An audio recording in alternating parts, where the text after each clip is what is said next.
Well, we do have a winner's interview ready to go, it sounds like, and it seems like we have none other than Artur himself joining us on the broadcast. So let's go ahead and welcome him on here. Possibly? Yes. Okay. GG's, Artur. Hopefully you can hear me. Hello? Congratulations. Welcome to the Yes, hello, broadcast. hello. Awesome. Great. Congratulations.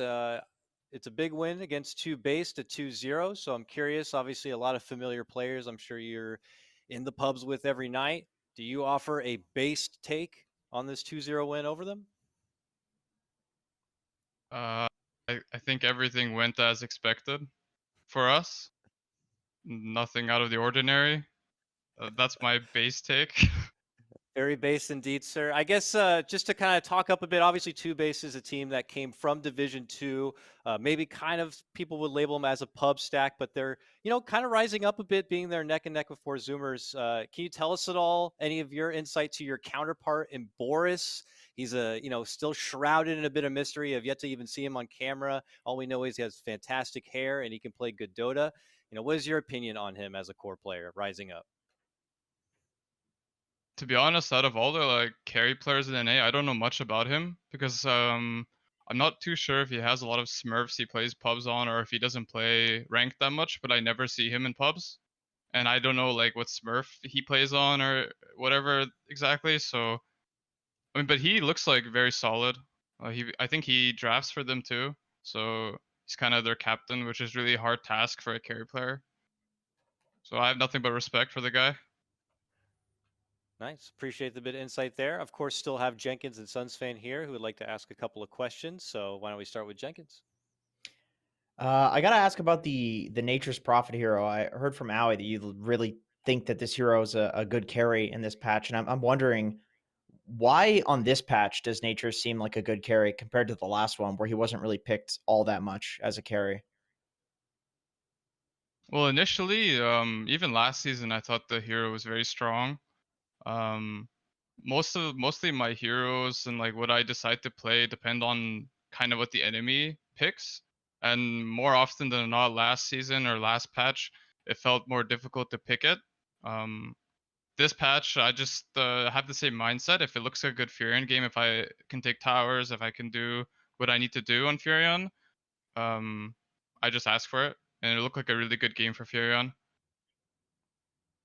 That makes sense, like Bat Rider being nerfed and different things like that. Yeah, like those Okay, heroes influenced Furion a lot, and Nyx and stuff. true, yeah. Second question. This is more of a meme one. If you could eat one food and get all of your nutrition from it and not give a shit about calories or anything like that, you have a perfect, healthy body eating this one food. What food would you choose to eat? I would probably enjoy eating. My mom makes a really nice dish called plov, and I would probably eat that. Problem is, it's like a lot of calories, and if I eat too much, I feel kind of like groggy. But I would eat that if I had no problems with the calories or feeling groggy. But what is plof? What is that? It's like, let me, I'll link it for you guys later. It's like a rice dish, and it has a lot of. Some people prefer lamb. Like in the beginning, when I was younger, I ate it with beef, but I like lamb a lot, so I'll eat it with lamb. It's just some pretty standard food you eat in Uzbekistan when I was young. Here, where's Perfect this? choice Very for cool. Mother's Day as well. I like that. Yeah, Yeah, indeed, good choice. indeed. All right, as you link that, Artur, congratulations on the win. As always, I have 0 questions about the actual series itself. I'm a very professional analyst here. I was wondering, well, I'll give you the serious question first. So the major, obviously a disappointment, although second place still good in its own right, really good in its own right, especially with NA being not respected very much, but the way that it went down, obviously not what you guys had in mind. How do you reset personally after something like that? Do you take like a mini vacation, just play Dota? Like, what do you do? I wasn't like that affected by the final. I felt I learned like many things that I feel I wouldn't be able to have learned if I wasn't in that situation, because I've never really, I can't remember if that's ever happened to me, but at least it hasn't happened to me in a long time where we are up 2-0 and then we just lose the next 3 games. So I feel I learned a very good lesson that will hopefully matter someday if it happens again. But I didn't really do anything special to reset. I just, was sad the night of, and then on the flight home, remotivated myself and went back to pubs straight away. All right, cool. Yeah, seems like from a lot of the position ones, especially the guys that came into the scene like, at a very young age, you seem to have a very level head compared to others that will not be named. Last question from me: if there was one hero that you wish you would be allowed to play by your team or by Ice Frog in competitive, what would you choose? Like for a fun hero, and why? There's some like moments where I've asked for a Shadow Fiend safe lane, and like sometimes I've been really pushing some TA safe lane these days, and sometimes I get it, sometimes I don't. But I would definitely like playing SF and TA a lot more if I could. Those heroes are very enjoyable, and I like them even more because of the change to Manta. It actually is pretty good on range heroes again. So I just like buying Manta on those heroes and trying to dodge spells. Just exciting for me. So probably one of those. Jenkins was trying to hype up your position 1 TA with Ags. Can you talk about if that's actually legit or is it more of a meme thing right now?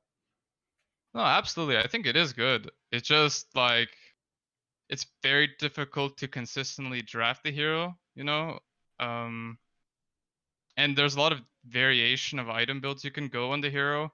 Like I've been trying a lot of Dragonlance, Deso, some Manta, some Ags, some like Ags into Manta, some Manta into Deso. So I'm not really sure. I don't have that confident of opinion on the item build yet, but I do think the Ags has a place.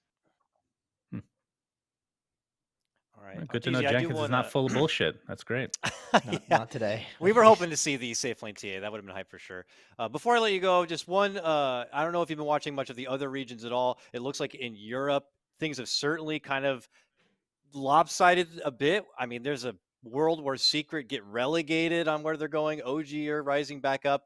Do you think that how things have worked out for them is more so with the new patch and how everything's been working out from there? Or do you think that they're just going through their own revamp of hierarchy between which teams are the best or not? What do you think is have a more of a factor? Is it the skill changing as teams learn, or is it the patch has just changed things up for them? Over here, we're seeing the same thing. Over there, it's changing a lot. Uh, I can't really give like a fair perspective on what's going on in Europe because the meta here in NA is a lot different than Europe. Like if we were to watch these like European games, we'd talk like super differently. We would say stuff about their draft or their plays, and everything's just different for us. Mm-hmm. So I can't criticize them because they have their own game there. But I do think Secret will be fine. Like they won't get relegated. Um, they seem to be going through some like change of gameplay that maybe is affected by the patch or maybe it's like through other things. So yeah, I'm not totally sure. No, definitely I'm not gonna appreciate fuel getting the your own fire of insight. NA versus Europe or anything like that. So No, definitely not looking for that. You obviously just have a big Dota brain, and we're just plebeians who are trying to make our insight from the outside and want to know what the hubbub's all about. So, with that though, we won't hold you hostage much longer. Thank you so much, Arteezy, for joining us on the broadcast. Next week is a huge week. You're going against both, I believe, Quincy Crew and Undying, so we are looking forward to that. And best of luck. thanks for having me, guys. Bye bye. Bye bye.